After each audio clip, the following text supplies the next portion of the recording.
I am live. Excuse me. Welcome again, guys, to another episode of the WPDKIN10 radio show. I'm your host, David Wright, aka Bishop Down. We're broadcasting to you live from the Atlanta, Georgia. It is wet in this day. I believe today is what did they say? Oh, excuse me. It's apparently the 23rd of June, and it's actually I think it's the 25th day of this crystal moon cycle. I'm going to check here. I'll put all this information in the description as well. What are we talking about today? We're talking about tracing your genealogy. Yeah, today is the Gamma Day, 25th day of the crystal moon. 25th day of the crystal moon cycle. I'm sorry. It's not it is a Kali Day, Kali. 20, but it is the 25th day of the crystal moon. So that means we got 3 more days left. And we're going to move into a new moon cycle. And that cycle is going to be the cosmic moon. Endure, transcend, presence. This is the cosmic moon. And actually, it's crazy. It's interesting because the cosmic moon is the last moon cycle of this lunar calendar year. And it usually comes around July. Yeah, it'll be around July because July is kind of like the last uh lunar moon month, and then a new month begins in the middle or towards the end of July. That's kind of how it works, or I've noticed anyway.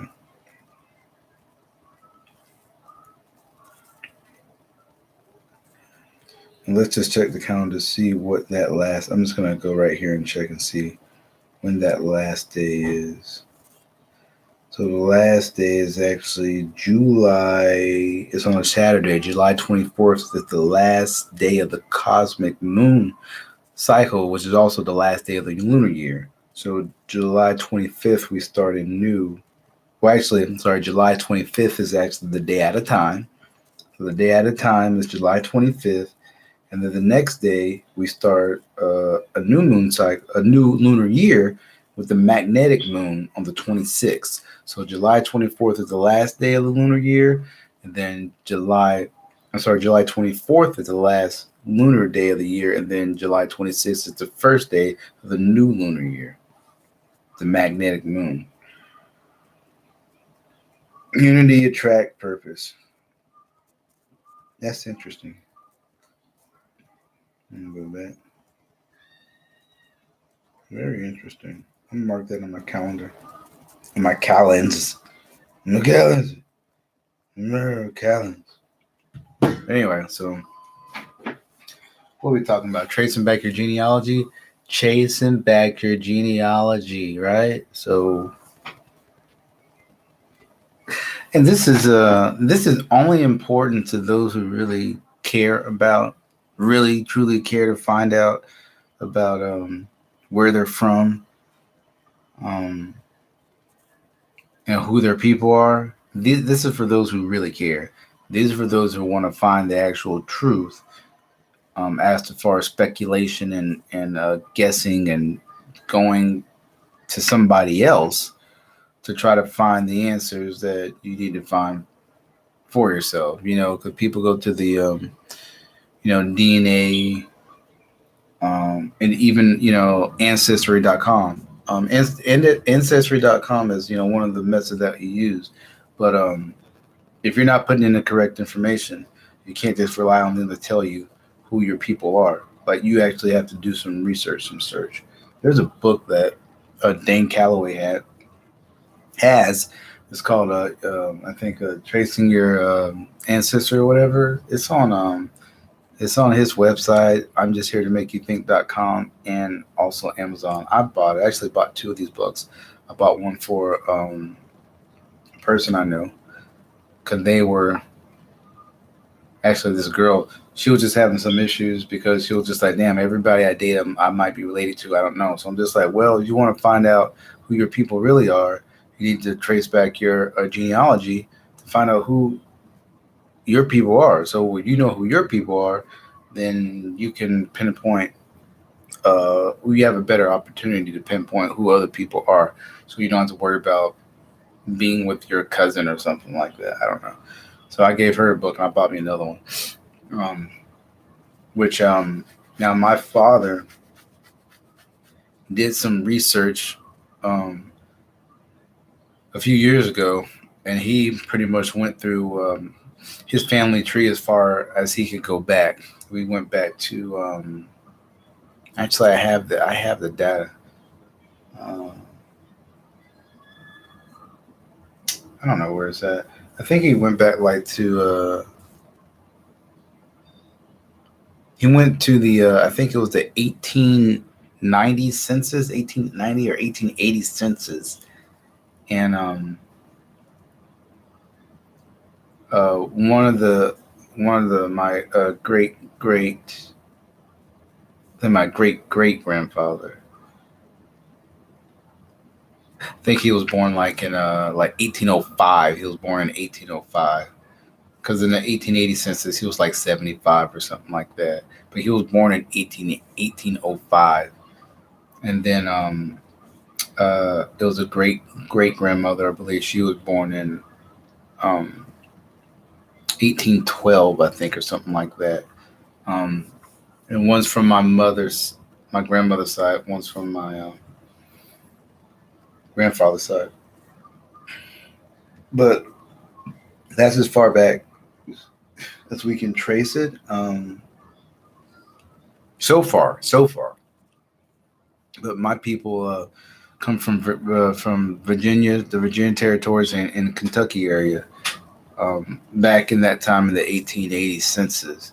So, and when they listed them, you know, my grandfather had his own land. They gave him an occupation as a farmer, I believe, a farmer, and he wasn't a slave. And you know, it shows his household and his kids and stuff like that. That was in 1880. So my goal is to go back further than 1880 um, to the earlier censuses because they actually started the census in 1790. So 1790 is when they started the census. So my job is to go back far as I can to see if I can get back to that 1790 census. But of course, you know, they weren't keeping track of everybody, but they did start to keep track of people um, then. So it was important for them to keep track of people then, which, you know, you got to ask the question. I mean, and this is why you have to ask questions when people start saying stuff about, okay, well, you know, all the black people came from Africa, the sub-Sahara region, and Congo and Angola area. You have to go back and ask questions, right? So you got to go back and do some research, right, and find some stuff, right? So let's look and see. First, I'm just gonna type some stuff in here first.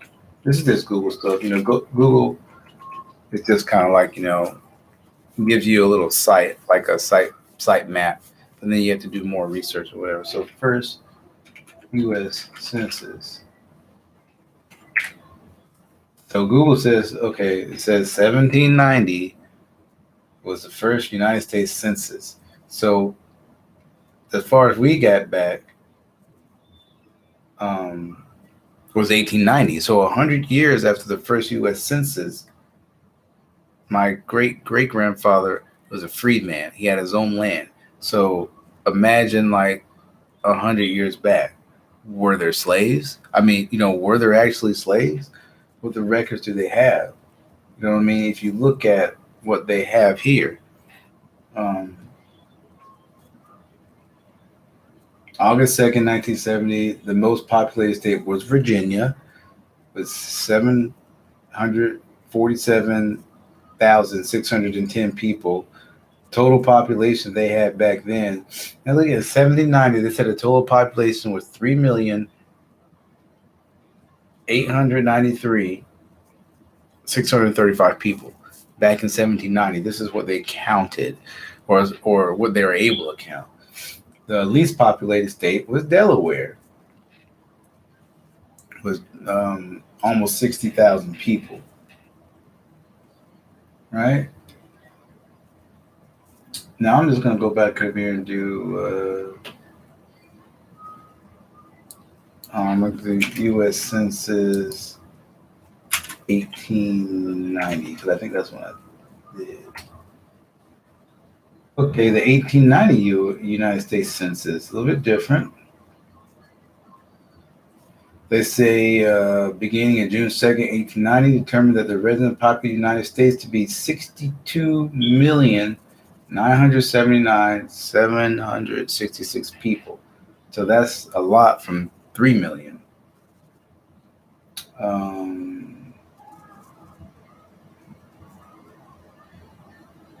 It says increase of 25.5% over the 50 million persons enumerated during the 1880 census. So in 1880, there was 50 million people. The data was tabulated by machine for the first time. In New York, there was 6 million people. The least populated state was Nevada with 47,000 total population. Of course, it's all that. So just like, okay, so a vast increase from 100 years, of course. Hold on one second.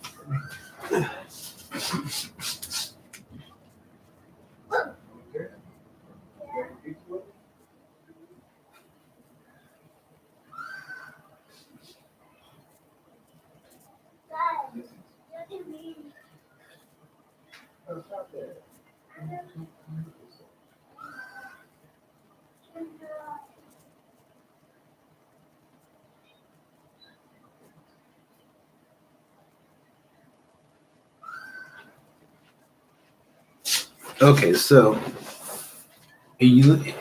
so we're just gonna, like I said, we're just using Google just to see. So you're doing the math. So let's see what they said about the slavery thing. So basically, from 1790 to 1890, it was an increase of about let's just say there was 50. Okay, let's say there's like 55 million people, an increase of 55 million people. So let's look at slavery. Slavery, 1790 to, you really can't see 18. You can't really say 1890 because slavery was abolished in 1863, right? It says statistical.com. It says United States black enslaved population 1790 to 1880. So let's just see what this thing says. Okay, whatever. I don't care. I just want to look at it.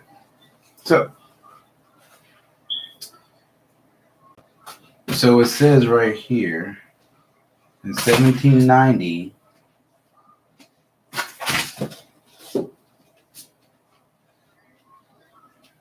In 1790, they said there were 600, almost 7. I'm just going to say they said 681,000 slaves. So roughly 700,000 slaves, they said, in 1790. Of those 700,000, 60,000 were free. Okay. So apparently you had free. I guess you had free slaves in 1790. I don't know.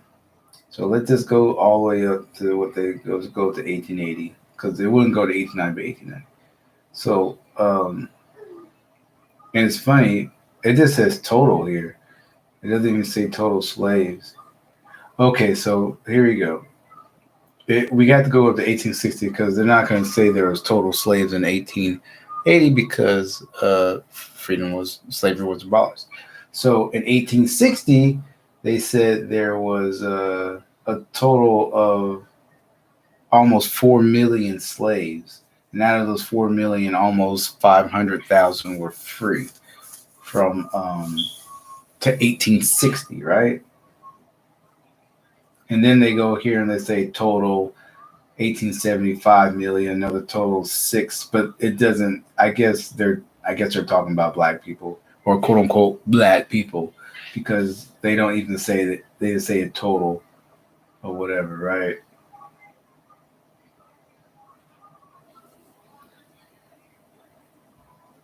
So I don't even know what the heck that's supposed to mean. So basically, from 1790 to 1860, you had a total of almost 4 million slaves. Now you look at the population from the census. Dad? Yes, Hanson. Dad? Oh, yeah. All right, come on. Hold. Put these in. Let's put this on.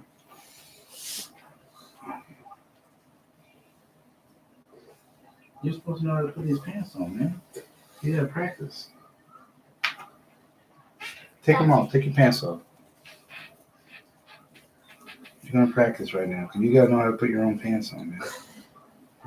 You're older than me. For a second. There you go. Okay. Now take them completely off. All the way off. There you go. All right, now put them back on. That's how you get good at something. You practice. You practice till you can do it. So you can do it really good. Watch your other foot. Watch your foot. Yeah. You gotta open them. You gotta open up those pants. You can't. You have to open up your pants. Now. Look, you get this foot in. You gotta open those pants. See? Put your foot in there. Yeah, you can do it. If Daddy can do it, you can do it. If Vicky can do it, you can do it.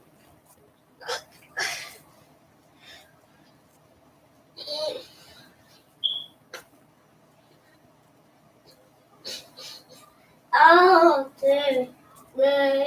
Yeah, okay. Come on, you're not trying.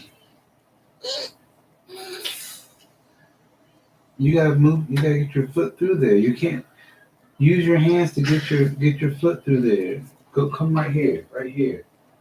Put your hands right there and get your leg through there. Get your foot through there. Oh, pull it. Hold it this way, son. You have to. I feel like go like that. Yeah, move to get your feet through.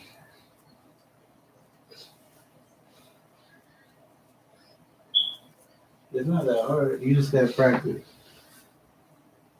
And pull those up. And stand up. There you go. And pull them up. I'm gonna pull your Come here. You gotta make sure it's straight too. Okay, you gotta practice. You gotta start doing it yourself. Okay. Put that dirty clothes. You put your underwear on first, not on the outside. No, okay, my son, he's so funny. All right, so this is just one website. It's called Statista, or whatever it says. So basically, what they're saying, there's an increase of 5 million slaves, or 4 million slaves. So if you look at the census, there was like 55 million. So if you take 4 out of there, then you're saying that the population increased 50 million, but it was only 4 million slaves. And what do they keep telling you? Let's look and see how many. Let's see what else they say. Okay, this says right here, there were almost 700,000 slaves in the U.S. in 1790, which equal to approximately 18% of the total population, or roughly 1 in every 6 people. By 1860, the final census taken before the American Civil War, there were 4 million slaves in the South, compared with less than 0.5 million or 0.5 million free African Americans in all of the USA. Of the 4.4 million African Americans in the U.S. before the war, almost 4 million of these were held as slaves, meaning that for all African Americans living in the U.S. 1860, there was an 89% chance that they lived in slavery. The 89% chance that they lived in slavery, or whatever, right? Read more. A brief history. The transatlantic slavery began in the early 16th century. 16th century. The early 16th century. So we're talking about the early 16th century. So we're talking about the 1700s, right? Um, when the Portuguese and Spanish forcefully brought and captured African slaves to, and again, you have to look at this when they say African slaves, like my boy Kumero says, you have to dodge the hijack. They say they captured African slaves, but they just say African. What part of Africa are you talking about? You just say African slave. Where are these Africans coming from? That's what you have to get. Actually, to the New World in order to work for them. Again, work. They capture slaves in order to work for them. So this is a type of employment. They're working. They brought them to work. The British Empire introduced slavery in North America, and now they bring it in the British Empire. They say the British Empire introduced slavery to North America on a large scale, and the economy of the British colonies there depended on slave labor, particularly regarding cotton, sugar, and tobacco outposts. In the 17th and 18th century, we're talking about 18 and 17th and 18th. Oh my God, yeah. 17th and 18th. 17th and 18th century, that means 18 and 1900. The numbers of slaves being brought to the Americas increased exponentially, and at the time of American independence, it was legal in all 13 colonies. Okay, let me look this up. Maybe I'm doing it wrong. 16.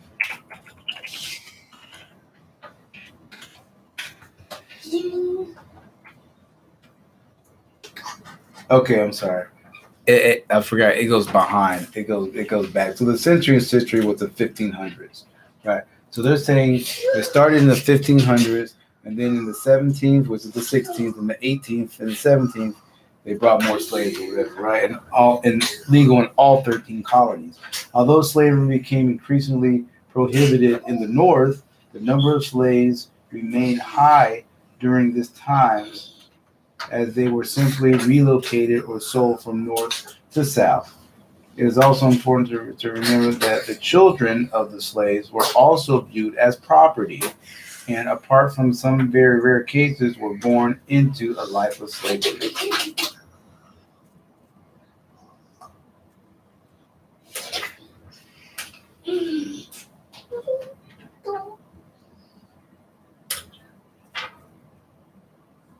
Okay, see, like I said, they continue to tell the narrative of all these slaves, but I'm gonna go look and see how many slaves they say they had brought. That's what I'm gonna look and see. Okay, abolition in the American Civil War. In the years that followed independence, the Northern states began gradually prohibiting slavery, and it was officially abolished there by 1805. And the importation of slave labor was prohibited nationwide from 1808, although both still existed practice after this. Business owners in the South states, however, depended on slave labor in order to meet the demand of their rapidly expanding industries, and the issue of slavery continued to polarize American society in decades to come. This culminated into the election of President Abraham Lincoln, who promised to prohibit slavery in newly acquired territory to the West, leading to the American Civil War.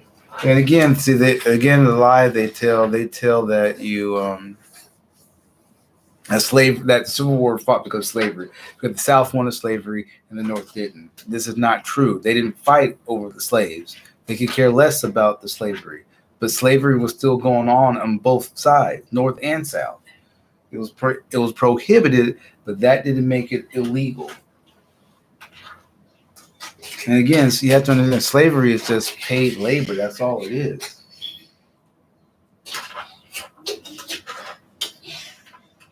Legacy. In total, an estimated 12 to 13 million Africans were transported to the Americas as slaves. And this does not include the high number who did not survive the journey, which was as high as 23% in some years. In the 150 years since the abolishment of slavery, the African American community have continued campaign for equal rights and opportunities that were. Anyway, so they just use kind of crazy terms. So they said they brought 12 to 13 million slaves over here, and 23% of them didn't survive. So this is where they get their number from to say, okay, well, we brought 13 million slaves over, 23%. So you only had 4 million that were here, right? So let's do some math on calculator. 13 million. We're going to times that by 0.23%. So that is like 3 million. So you take 13 million minus 3 million, you get 10 million. So that still doesn't account for the numbers that they're saying. They said that, and this is on their website, they said that the population of slaves from 1790, blah, blah, blah, blah, blah, was, and we're just going to 1890. We're going up to 18 because if they only started the census in 1790, how could they say how many slaves they brought before that? You see what I'm saying? So according to the census, when they started the census in 1790, there was that many slaves. There was 700,000 slaves. And then to the time that they abolished slavery, there was 4 million slaves. But they said from the 1500s,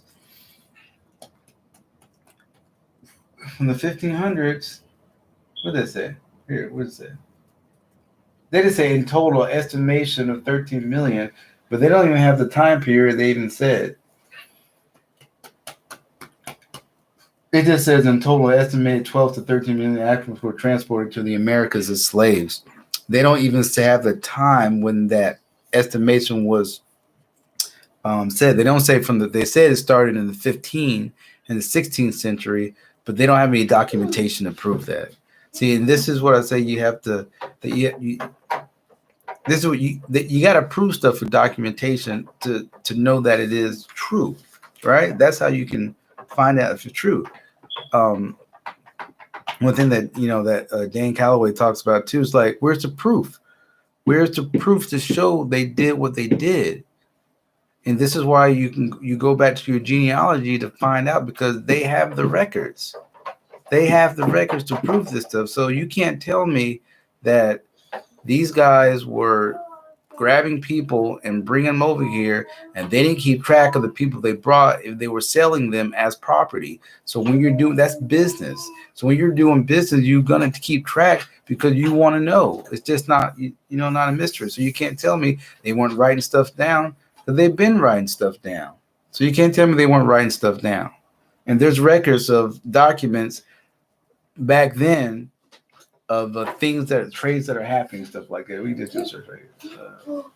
16th century trade. Look. Documents. Look. Okay, here's some right here. I'm just pulling this up. It says documents illustrated the overseas trade of Bristol. I'm just going to pull this up.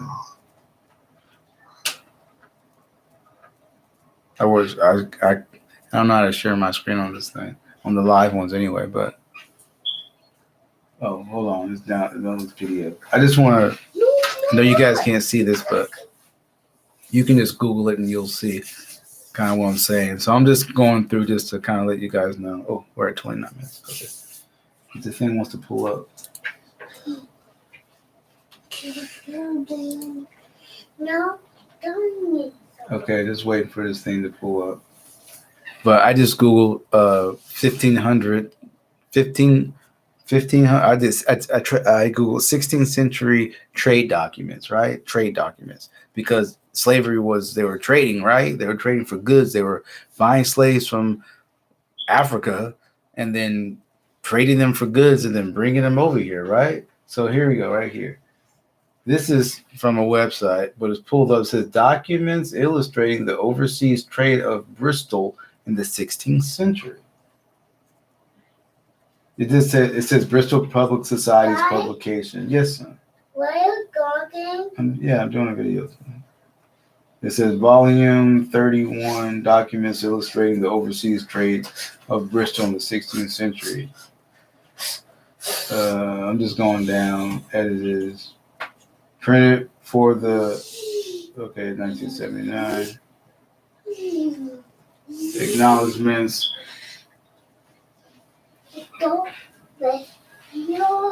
And the trends of the northern trade, Scotland. I'm looking at the contents. Chapter 3, the northern trades, Ireland, Scotland, the Netherlands, Baltic, Scandinavia. Trade with France, the southern trade, Spain, Portugal, and the Atlantic islands, Barbary and Guinea, Italy, and the Levant. Ships owned by Bristol men in the 16th century. Trends in the incidence of smuggling by the Bristol men, clothes exports, wine exports, relations for pundits. I don't know what relations is. Port of origin, ship. Port of destination, the ships leaving the port.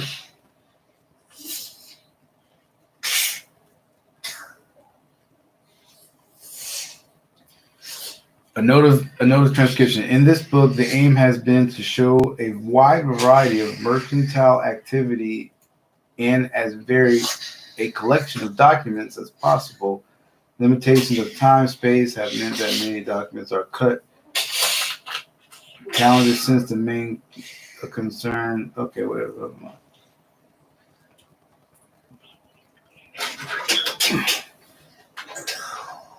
I just want to get to some of the stuff that they're putting on now.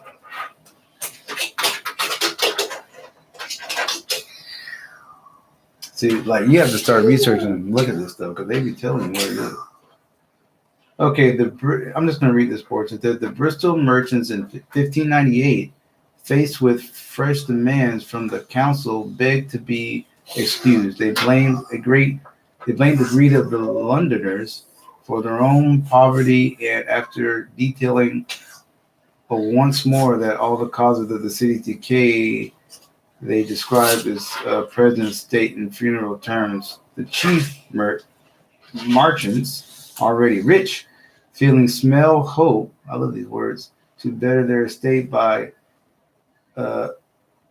counting here, bestow their monies as country purchase and withdraw the widowed daughters, married himself. It's kind of like, and then they got all the sources to back everything up. So they're backing up what they're saying, where all these sources are coming from, which is what you're supposed to do.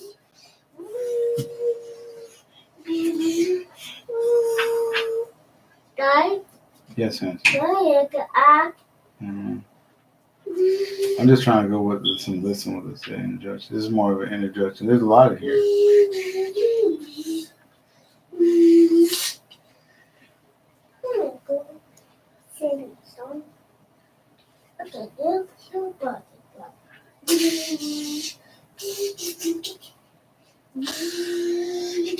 So I'm just going through, but I'm just looking at this, and I know.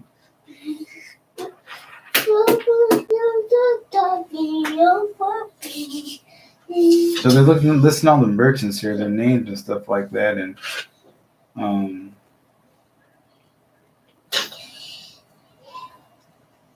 all these people who actually own boats. I think there's a list of them here. Letter from the Lord Admiral.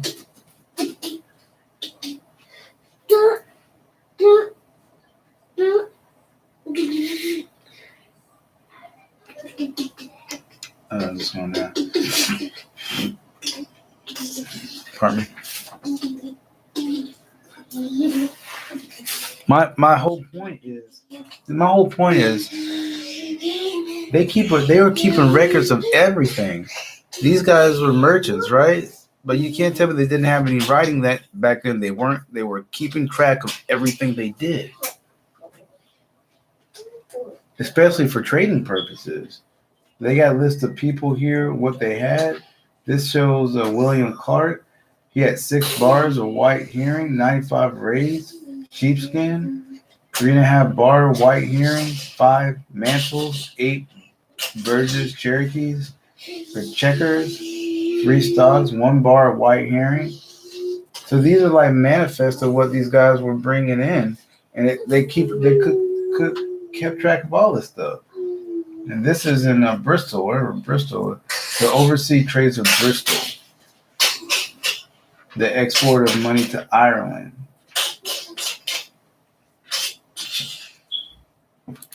So I'm just like, if they were keeping records of that, they had to keep records of supposedly the slaves that they were grabbing from Africa. Oh, okay.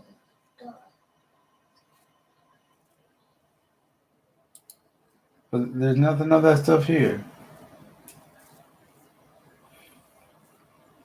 Anyway, excuse me. My point is just like they would have kept records of all that stuff. But like I said, go to Ancestry.com, get Dan Calloway's book. Trace your heritage, trace your genealogy back through your mother. Actually, he describes all that stuff. But basically, you want to get some information from your parents and your grandparents as possible, preferably your grandmother, and just go back and find out who these people are. And I guarantee you go back and find out who these people are. There's a record of them in the U.S. Census, and there's documents, stuff you can get from National Archives and things like that. And you can find out who your people really are. There's maps that they show what the tribes of the people were at that time. There's all kind of stuff you can find out. And when you go back, you probably find out your people were from here. Now, your people were from somewhere else. It would say that. It would say that in the census when they came here and where they came from. Because if anytime anybody entered into the country, they have a record of that. They have birth certificates, death certificates, immunization, immunization records and documents to show that when the people entered the country and when they left the country, passports, all that stuff. You can find all that stuff. So if they came from another country, then you can go back and trace them to where they're from, because those countries have records as well that you can have access to. They keep records of everything, and that's the thing that people don't want to. They just want to take the word for it, and they don't want to do the research to find out the truth, because maybe people just don't care anymore. You just want to say that you're African American and you're not African American, like you're claiming something that you're not, and that's not the energy that you need in order to be where you're supposed to be. You know what I mean? And a lot of times, people, they get, like I said, they get all this money and fame, and then all of a sudden they realize, wait a minute, I don't know who the fuck I am. And then they take their resources and start to go find out who they are. And then it's like, oh, wait a minute, I'm not African because my people aren't from here. And their parents and grandparents have been telling them that the whole time. But now they just decide they want to realize and find out. You know what I mean? And I'm one of them. You know what I mean? But I was brainwashed in the same way that most of us are brainwashed, where they tell you that you're from Africa and you're not. They used to say that they brought 200 million Africans over here. And then they had to change their story when people started finding out the truth. And now it's 12 to 13 million, which is still not true. It's probably a lot less than that. Not saying that they did bring some people over here, but that was later, because back in the 16th century, 16th, 17th century, there was no Congo. There was no Angola. They say those areas, but they were different names, and people probably weren't even there.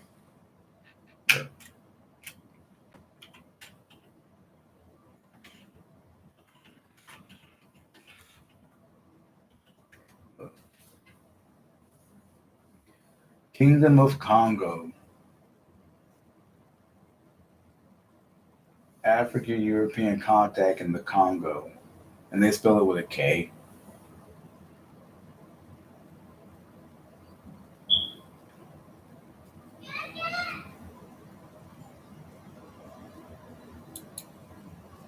I don't know what they say. Congo, also named Congo. Congo Kingdom from.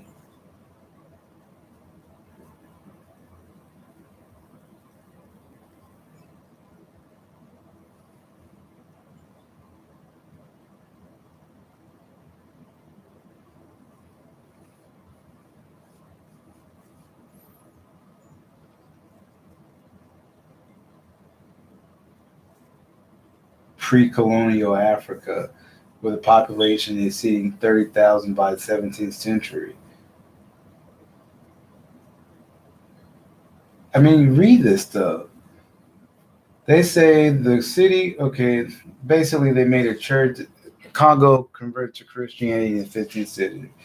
The main city, one of the largest in pre-colonial Africa, with a population exceeding 30,000.